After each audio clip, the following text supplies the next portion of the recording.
Hey guys, Breezy Boys here. Yes, up the boys. And we are doing a deck list profile with... Jacob Gillum. Yeah. I came top 32 at YCS Sydney. Played Viking Snake Eye. It was pretty good.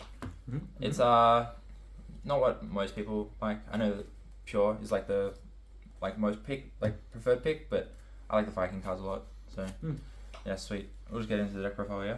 Okay. So I played all the good engine cards, like the standard ratios. Some people play one of this. I played one of it at locals and brick like every game. So I moved it up to 3. I think playing all the good consistency cards to see them at high amounts is very good. And did you ever brick on too many consistency cards? I only drew multiple normal summons once. Drew Diabell Star Ash like every game. It was very good. Yeah. I don't think there's anything else to say. These cards are all broken. They are boring. They're very boring to play against. Yeah. But the Viking cards are like a little bit of a cooler aspect to the deck, which is cool. The Viking engine though, even though this is like the part of the deck that I like the most, which is why I chose to play this. Yeah. I did play a very minimalist package regardless. I think this is all you need. 3 Kieran is bricky. The extra spell card never comes up, and if it does come up, it means you're losing anyway, and you could probably just play better, to win those games. And you never missed either of those? No, never. Like, if I went first, I usually made my board, or I just didn't do anything, so it never really mattered, which is nice. Kieran's plus Snake Eye Ash was broken. Did that a few times today. Definitely did what the deck was supposed to do a lot. Just a few of the games were kind of just really unfortunate. I think I only won 2 dice rolls, so I played 27 games because I had to go to game 3 every single time. Yeah. Got 2-0 by Voiceless. That was awesome.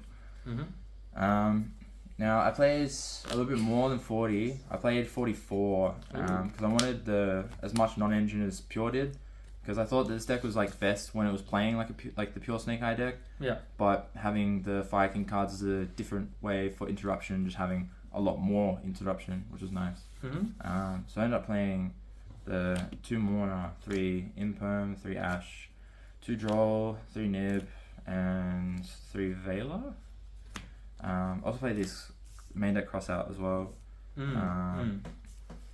So I thought that 16 hand traps would be enough. Yeah. Cited these out, so I'd have the full, 3, 6, 9, 12, 15, 19, whatever the math is. I can't count. I'm a Yu-Gi-Oh player. Wanted as many as possible. Unfortunately, in my final round, I lost the dice roll and actually didn't see any hand traps. But I thought that was kind of sad. But I mean, it is what it is. The Yu-Gi-Oh variance happens. I played 2 Droll. I think it's the worst one into the pure variant, which I think a lot of people would play instead of the Viking variant. Even though it's the better one, and I think people should be playing Fire King as long as the only deck playing this is pure. If any of the other decks, don't play it at all. Nib was really strong. I played a few decks that played into it really well.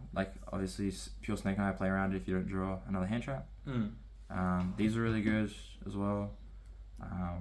Burn Effect made it so I actually killed someone because they burned themselves for 5,500 after using Lullaby of Obedience and stuff. So this main deck came up a lot. I cross out everything. I'm pretty sure I crossed out every hand trap in the deck at least once, and I managed to. My opponent just didn't hand trap me, so I hit their Bonfire when they had it as an extender after you imperm their card. Also really good with my side decking patterns. It was pretty good. Yeah. Just wanted the maximum amount.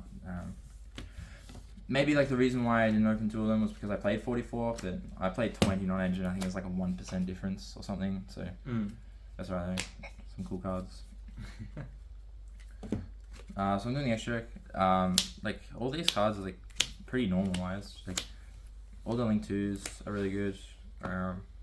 You make them every game, even going second. You make everything. Yeah. I didn't need Anima. I didn't do the Anima Unicorn line to play around Cosmic. I didn't all the YCS decks in top card, at least from what I saw, weren't really like maining or playing Cosmic, so I didn't think I had to play around it. Yeah. And in the games that I thought my opponents would try in Cosmic, I sided one in for the cross out, which was pretty good. Yeah. All these are good, comes with the OTK, need it for the combo. Didn't really actually use IP that much. I don't really do that the board unless I get drolled. All these cards were good. To Princess, the second one comes up all the time. The first one got SP'd a bunch and just made the second one. It was pretty cool. Heatsoul, I think this is one of the best cards in the deck. If you make this, you're probably winning. You draw like one on your turn, you summon back off Ember Whale, so you draw 2. And usually with 20 Engine, after you filtered your deck of Engine, it's like you always draw another Engine off it, which is pretty good. Yeah. The Ember Whale combo is really good in Fire King. I think that's like you have to play this card. Apo always end on it. The combo is really broken. The unfun cards, the Zealantis and the Raging Phoenix. This card is so boring. You just like win games out of nowhere just because you're just playing the deck, and then you get hand trap, they have no interruption, and then you're just like, oh, I have a couple dudes, I'll summon Zealantis and OTK my opponent through like their full board because of the popping. So did that determine many of your games, the Zealantis? Yeah. Like I tried not to summon this that much because it plays really hard in the nib, but like you can just get game with it anyway. Yeah, makes sense. Yeah. And then the weird one, which was I played Garunix. A few times I got to resolve the blow up the board effect, but the MST effect was what was good. Yeah. Like I used the MST effect a lot more than the board blowing effect, but honestly, like it has been the last interruption in your like people just don't play around it because everyone's cutting it. Even one Fire King opponent I played had to read his own Sanctuary because he never knew what it did, just because which I thought was pretty whack. But the card's broken. Very good. And then the boring side deck. Konami missed this one. Unfortunately, it's not very fun card. Like a few times, like I had to play through this, which is why the Kyrians are good. The Viking cards can play through the summon limit, which is nice. This is more going first stuff. Never drew this. Kobai draw, that was cool. Didn't verse one shifted deck and didn't get shifted, so that was cool. 3 Cosmic. This card was really good. I don't know why people are cutting it because people are not playing around it, so it's good. Then the Voice Hate. Didn't see it. It wasn't. Unfortunately, like a lot of my losses were to Voice. Cards were good, but just didn't draw them, so it happens. One Kurikara. It's like fine. I just wanted a one-off that could beat all the decks that try to cheese you the hardest. Yeah. Like Pearly setting up the 5 Noirs or not the 5 Noirs, 5 Material Noirs, and Cash with the board on the shifter. You can like break it with the Kurikara, which is really nice. And then because I really wanted to play this because Australian YCS are weird, I also needed another card and I couldn't think of one. Till the last minute, I decided to side the Soul Release as a crossout target. Managed to do cross out these yesterday in Swiss. Saved my behind a few times. But yeah, like I cross out like everything. It was like awesome. These cards were very hard to play around. Like the board that plays around Soul Release loses to Nib, so I don't know. Yeah. Is there anything you'd change about the side deck, do you think? No.